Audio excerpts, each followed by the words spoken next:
Buenas noches, mi nombre es Daniel Castaño Cardona, soy estudiante de Ingeniería Industrial. En este momento pues estoy haciendo los ejercicios de física general. Me tocó la letra C. Voy a proceder a explicar lo que son los ejercicios y explicar un poco el razonamiento lógico y cómo los hice. Eh, Comienza el enunciado que dice: un coche de masa de 1.183 kilos circula a 15 metros por segundo. Cuando pasa sobre un bache de altura de 5 centímetros, la suspensión del coche puede modelarse como un resorte con constante elástica y un amortiguador que proporciona una fuerza de amortiguamiento proporcional a la velocidad con coeficiente de 1500 newtons metros sobre segundo. Después de pasar el bache, la suspensión del coche oscila antes de estabilizarse. Ahora reemplace por los últimos dígitos de cédula. Ejemplo, si sus dos últimos números de dígitos son 22, el valor de 1383 pues corresponde a 1322. En mi caso, mi cédula efectivamente termina en 83 y vamos a proceder a explicar. El 1 es: dibuja un diagrama de coche y representa las fuerzas que actúan sobre él en el punto más alto de oscilación en el bache.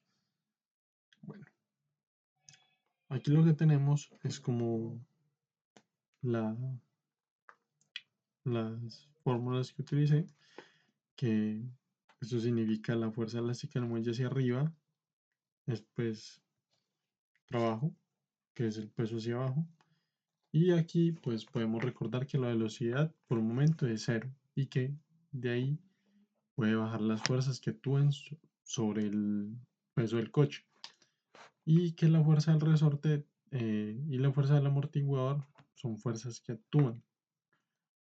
Entonces aquí está lo que es el diagrama, que representa como tal las fuerzas que actúan en el coche cuando pasa sobre el bache de 5 centímetros. 2. En el punto más bajo de la oscilación, la aceleración es máxima. Aplicando la segunda ley de Newton en dirección vertical, ¿cuál es la aceleración inicial del coche justo después de pasar el coche? Realiza el diagrama del cuerpo libre. Listo. Entonces, pues primero que todo hacemos una interpretación rápida. Pues después del bache, el auto tiene una velocidad inicial hacia abajo. ¿Qué quiere decir esto? Que la velocidad justo después de pasar del bache es cero. Luego que con el eje vertical en sentido positivo, la velocidad inicial es cero, que esto es igual a menos 9.9 metros sobre segundo. Y que la fuerza del amortiguador siempre es opuesta al sentido de velocidad, y como la velocidad va hacia abajo, la fuerza del amortiguador va hacia arriba, es inversamente proporcional. Aquí debemos usar la segunda ley de Newton, que es la suma de las fuerzas. Debemos usar masa por aceleración. En ese caso puntual, pues sería que la fuerza actúa hacia arriba, pero, bueno, fuerza hacia arriba y fuerza hacia abajo. Ahora, como el auto está en un punto de equilibrio, entonces, ¿qué tenemos que usar? Que la fuerza del resorte es igual al peso. Y ya que las dos son iguales, pues se cancelan, quedando pues solo el efecto del amortiguador.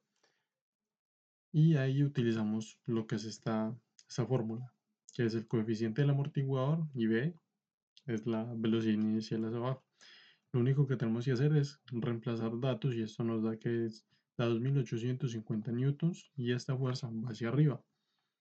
Ahora, ¿cómo calculamos la aceleración? Pues vamos a tomar lo que era eh, eh, esto, este dato, que es los 2850 newtons, y el peso. ¿Esto qué nos da? Nos da 2.06 metros sobre segundo al cuadrado. Y esta sería la aceleración inicial del coche justo después de pasar del bache. Y aquí tenemos como tal el diagrama. Listo. Vamos con el 3, que la fuerza del amortiguador se calcula como tan, si la velocidad inicial va hacia abajo, ¿Cuál es la magnitud de la fuerza del amortiguador en ese instante y cómo afecta la aceleración del carro? Eh, bueno, tenemos que el coeficiente del amortiguamiento es 1500, que la velocidad inicial pues va hacia abajo, tenemos la masa, la fórmula que debemos utilizar es esta. Realmente lo único que tenemos que hacer es sustituir valores y esto nos da que el amortiguador como se pone en movimiento y el coche se mueve hacia abajo, la fuerza del amortiguador va hacia arriba. ¿Y quiere decir esto? Que de ese resultado que nos dio, los 2850 newtons es una fuerza que va directamente hacia arriba. 4. Después de pasar el bache, el coche oscila verticalmente. Si el tiempo entre dos máximos consecutivos es 0,8 segundos, calcula el tiempo que tarda el carro en alcanzar la altura máxima después de pasar el bache. ¿Qué tenemos que hacer acá? Pues simplemente tenemos que tomar los tiempos consecutivos y el periodo del amortiguado. Sabemos que en el tiempo hay un máximo y un mínimo. Y entre esos dos tiempos está la media de oscilación. La media de oscilación es la mitad del periodo tanto en la velocidad máxima y, perdón, entre el tiempo máximo y el tiempo mínimo. Entonces, lo único que tenemos que hacer es reemplazar los datos. Esto pues tenemos que dividirlo entre 2 y eso nos da 0,4 segundos, que es el periodo como tal que nos están pidiendo. Y por último, pues nos piden que cómo afectaría la suspensión blanda, el comportamiento del carro en carreteras con muchos baches. Y pues simplemente tenemos que la fórmula de Hooke es esa y que para el equilibrio estático, es decir, cuando el resorte está sosteniendo el peso, según la ley de Hooke, pues la suspensión blanda ejerce menos fuerza restauradora y ante el desplazamiento con una masa de 1383 kilos y disminuir el trabajo de 20.000 a 10.000 newtons sobre metro, la deflexión se duplica. ¿Qué quiere decir esto? Que se provoca un hundimiento y tarda más tiempo en estabilizarse y aunque el recorrido es más suave, reduce toda la estabilidad dentro del auto. Esa es mi explicación del ejercicio. Muchas gracias.